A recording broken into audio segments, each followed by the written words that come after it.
साथियों, एक सुमित नाम का पुलिस कांस्टेबल होता है। इसकी उम्र 25 साल के करीब थी। यह 6 फुट लंबा हट्टा कट्टा जवान लड़का था। आज ये एक ऐसी लड़की के साथ संबंध बनाने वाला था। उस लड़की की उम्र महज 16 साल थी। यह उस लड़की के कमरे में जाता है और उससे बातचीत करने लगता है और थोड़ी देर के बाद अपने कपड़े उतारता है और उसके साथ संबंध बनाने लगता है।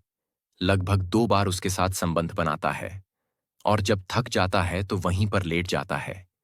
लेकिन वह लड़की बार बार यही कह रही थी कि उसे उसके साथ और सोना है। उसकी इच्छा कर रही है और उसके साथ काम करने का मन कर रहा है। फिर पुलिस कांस्टेबल सुमित जो होता है, वह उसके कहने के मुताबिक उसके साथ एक बार और संबंध बनाता है और जब थक जाता है तो फिर से लेट जाता है।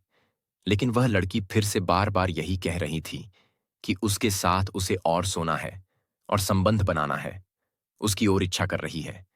फिर से जब उसकी यह बात सुनता है तो वह हैरान और परेशान हो जाता है और यह सोचने लगता है कि आखिर एक 16 साल की लड़की ऐसा कैसे कह सकती है। फिर वो जैसे तैसे करके उसको समझा देता है और सुला देता है।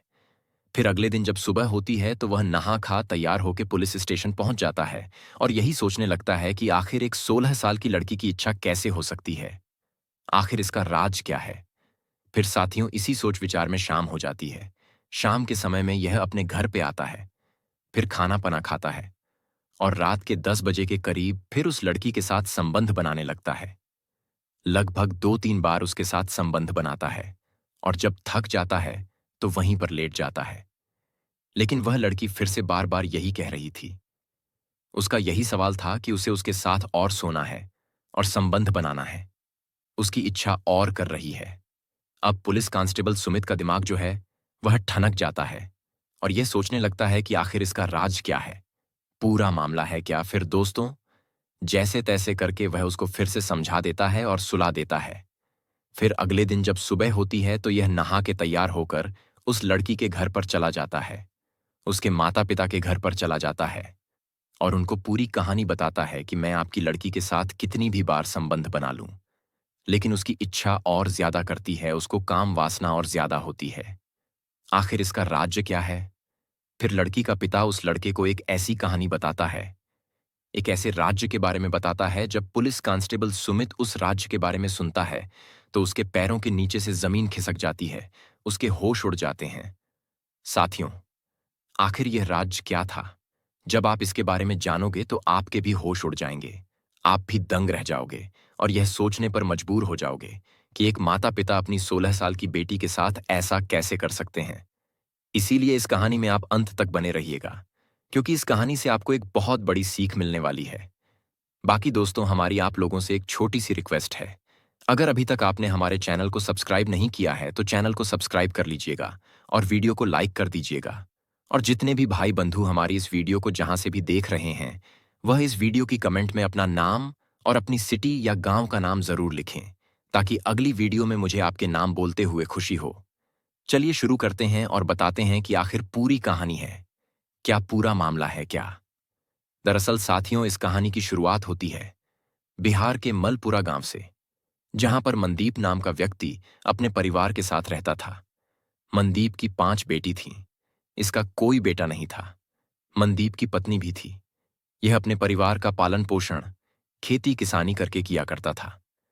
किसी तरह की कोई दिक्कत परेशानी नहीं थी। मार्च 2024 होली का त्योहार का समय होता है। मनदीप की बड़ी बेटी का नाम ईशा होता है। इसकी उम्र 16 साल के करीब थी। निशा अपनी सहेलियों के साथ बड़े धूमधाम से होली का त्योहार मना रही थी। शाम के 4 बजे के करीब वो अपने घर पे आती है और नहाने के लिए बाथरूम चली जाती है। जैसे ही वो बाथरूम जाती है, तुरंत उसके घर पे 3 बदमाश घुस आते हैं और निशा के माता पिता को बांध देते हैं। रस्सी से फिर निशा के बाथरूम में चले जाते हैं और उससे छेड़छाड़ करने लगते हैं। उसकी वीडियो भी बनाते हैं, उसके फोटो भी खींच लेते हैं। उसके बाद मदीप की जो 2 छोटी लड़की होती हैं, वह तुरंत घर से बाहर निकलती हैं और पड़ोसियों को पूरी कहानी बताती है और अपने घर लेकर आ जाती हैं और पड़ोसियों की मदद से इनको पकड़ लिया जाता है। पुलिस की उसी टीम में सुमित नाम का एक लड़का होता है। इसकी उम्र 25 साल के करीब थी। इसकी हाइट भी 6 फुट थी। यह हट्टा कट्टा जवान लड़का था। जब ईशा को देखता है तो देखते ही दंग रह जाता है। इसके होश उड़ जाते हैं, क्योंकि निशा देखने में खूबसूरत की एक बला था। वह परी के जैसी लग रही थी। अगर कोई भी इंसान उसे देखे तो एक ही नजर में पसंद कर ले। फिर सुमित इसके ऊपर मोहित हो जाता है। इससे शादी करना चाहता था, इससे प्यार करने लगता है। फिर वह तीनों बदमाशों को लेकर पुलिस स्टेशन पहुंच जाता है और इनसे पूछताछ करने लगता है कि आखिर वह उस घर में क्या करने के लिए गए थे, उनका मकसद क्या था। फिर यह तीनों बदमाश अपना जुर्म कबूल कर लेते हैं। सुमित जो होता है, इन तीनों बदमाशों के फोन से वह वीडियो भी डिलीट करता है और वो फोटो भी डिलीट कर देता है और इनके ऊपर मुकदमा दर्ज करके इनको जेल भेज देता है। साथियों, अमित पुलिस स्टेशन में निशा के बारे में ही सोच रहा था। हर वक्त उसी का ख्याल उसको आ रहा था। इस तरीके से 15 दिन का समय गुजर जाता है। जब अमित अपने आप को रोक नहीं पाता है, बर्दाश्त नहीं कर पाता है, तो तुरंत ईशा के घर पर चला जाता है और उसके माता पिता से कहता है कि वह ईशा से प्रेम करता है, मोहब्बत करता है और उसे अपनी दुल्हन बनाना चाहता है। जब निशा के माता पिता उसकी यह बात सुनते हैं तो कहते हैं कि तुम हमें 1 दिन का समय दे दीजिए, 1 दिन के बाद हम सोच के आपको जवाब दे देंगे। फिर अगले दिन सुमित जो है ईशा के घर पे चला जाता है और उसके माता पिता से पूछता है कि क्या तुमने सोचा है। फिर उसके माता पिता तैयार हो जाते हैं इस शादी के लिए और कहे हैं कि हम ईशा की शादी तुमसे करने के लिए तैयार हैं। फिर सुमित भी अपने परिवार वालों को मना लेता है। फिर इन दोनों का रिश्ता पक्का हो जाता है। आखिरकार वह दिन आ ही जाता है जब सुमित दूल्हा बनता है और बारात लेकर ईशा के घर पे चला जाता है और ईशा को अपनी दुल्हन बनाकर अपने घर लेके आ जाता है। फिर निशा को कुछ महिलाओं के साथ आंगन में बैठा दिया जाता है और उसका कमरा सजाने की तैयारी की जाती है। लगभग 2 के बाद उसका कमरा सज के बिल्कुल तैयार हो जाता है और ईशा को फिर उस कमरे में बैठा दिया जाता है। लगभग रात के 9 बजे के करीब जो असुमित होता है, वह अपनी पत्नी निशा के कमरे में चला जाता है। इन दोनों की दुआ सलाम होती है और उसके पास जाकर बैठ जाता है।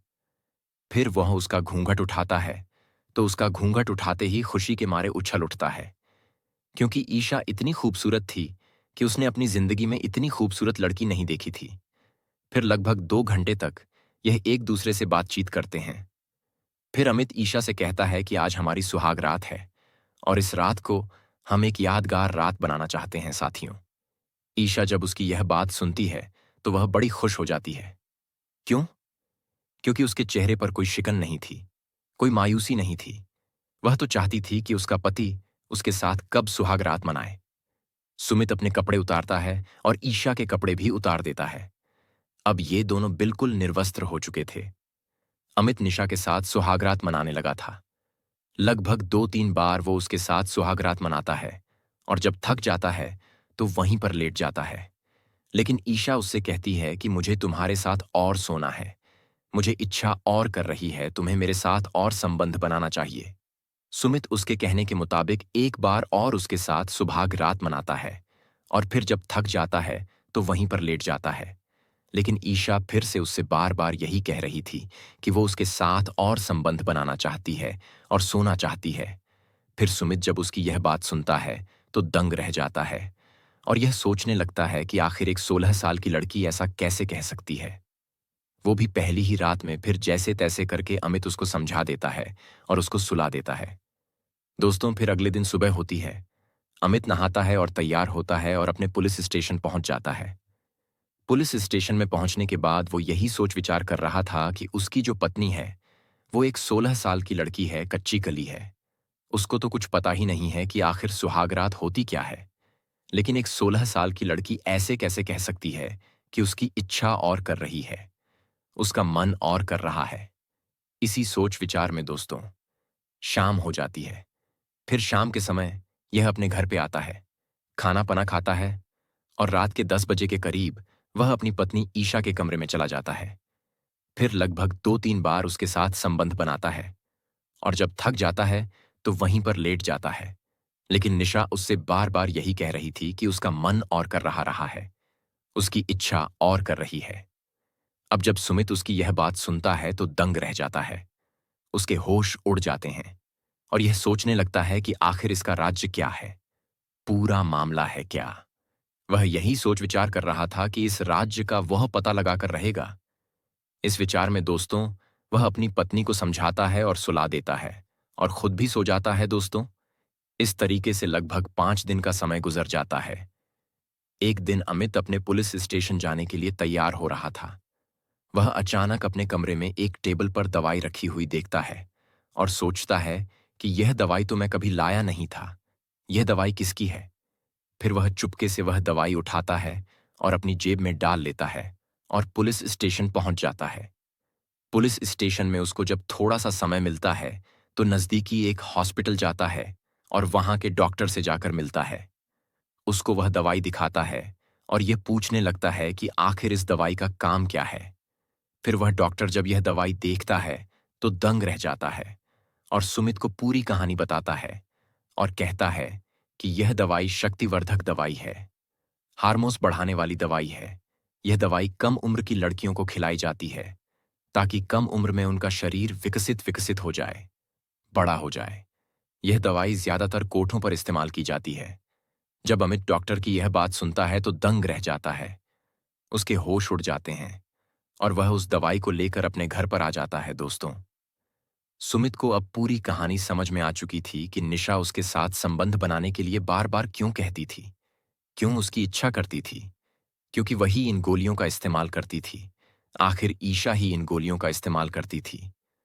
तो आखिर क्यों करती थी? क्या कारण रहा होगा? आखिर इसकी वजह क्या है? क्या इसका राज है? अब वो इस राज का पता लगाने के लिए पूरी तरीके से कोशिश करने लगता है दोस्तों। अमित एक दिन समय निकालता है और अपने ससुराल चला जाता है, यानी कि निशा के माता पिता के घर पर चला जाता है और उनसे जाकर कहता है कि जब भी मैं आपकी बेटी के साथ संबंध बनाता हूं तो उसकी इच्छा और करती है, उसकी इच्छा खत्म नहीं होती है। आखिर इसका राज क्या है? इस राज को जानने के लिए ही मैं यहां पर आया हूं। फिर ईशा के पिता मनदीप उसकी यह बात सुनते हैं और कहते हैं कि बेटा, जैसा तुम समझ रहे हो ऐसा नहीं है। ईशा की उम्र 16 साल नहीं है, उसकी उम्र महज 10 साल है। उसे हमने इस तरह की गोलियां खिला जाके उसके शरीर को विकसित कर दिया है, बड़ा कर दिया है। फिर अमित उससे कहता है कि आखिर तुम इस तरह की दवाई उसको क्यों खिला रहे हैं, क्या वजह है? फिर मनदीप सुमित को बताता है कि मेरी जो पत्नी है वह वेश्यावृत्ति का धंधा करती है और इस धंधे से जो पैसा आता है उससे हम बहुत खुश हैं। मेरी 5 बेटी हैं। मैंने सोचा कि मेरी बेटी भी बड़ी होकर इस धंधे में लग जाएगी और अच्छा खासा पैसा कमाएगी, लेकिन उसकी उम्र अभी कम थी। इसीलिए मैंने उसको इस तरह की गोलियां खिलाई, इस तरह की शक्तिवर्धक गोलियां खिलाई, ताकि कम उम्र में उसका जो शरीर है वह विकसित हो जाए, बड़ा हो जाए और इस धंधे में लग जाए। सुमित जब अपने ससुर की यह बात सुनता है तो दंग रह जाता है। उसके होश उड़ जाते हैं और अपनी सास से कहता है कि आज के बाद तुम्हें यह धंधा करने की कोई जरूरत नहीं है और किसी भी लड़की को यह दवाई खिलाने की कोई जरूरत नहीं है। जो भी पैसा होगा, जो भी खर्च होगा, मैं करने के लिए तैयार हूं। जब मनदीप अपने दामाद की यह बात सुनता है तो खुश हो जाता है और उससे कहता है कि बेटा, आज तुमने हमारी आंखें खोल दी हैं। आज के बाद यह धंधा हम बिल्कुल नहीं करेंगे और जो दवाई मेरे पास है इसे भी हम फेंक देंगे। मैं किसी भी लड़की को यह दवाई नहीं खिलाऊंगा। उसके बाद अमित वहां से चला जाता है और अपनी पत्नी निशा को लेकर एक हॉस्पिटल में जाता है और वहां की जो लेडी डॉक्टर होती है उनको पूरी कहानी बताता है और कहता है कि इनका इलाज तुम्हें करना ही पड़ेगा।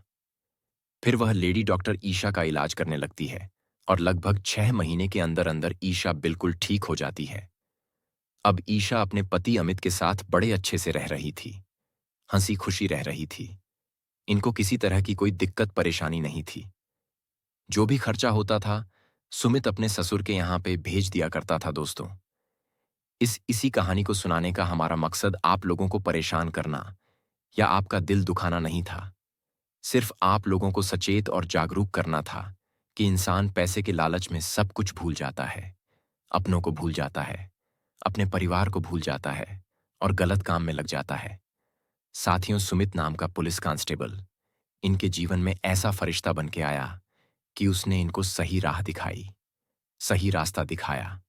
आज यह लोग सही रास्ते पर आ गए और किसी तरह का कोई गलत काम नहीं कर रहे। इसीलिए दोस्तों, कहा जाता है ना कि इंसान कभी ना कभी तो सुधर जाता है। तो कहीं ना कहीं अगर आप लोग कुछ गलत कर रहे हो तो अपने आप को सुधारने की कोशिश कीजिए। एक ना एक दिन आपका जीवन भी बड़ा अच्छा हो जाएगा।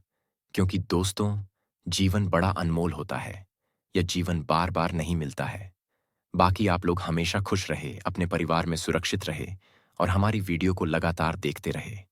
और हमारी आप लोगों से एक छोटी सी रिक्वेस्ट है, एक अपील है। अगर अभी तक आपने हमारे चैनल को सब्सक्राइब नहीं किया है तो चैनल को सब्सक्राइब कर लीजिएगा और वीडियो को लाइक कर दीजिएगा।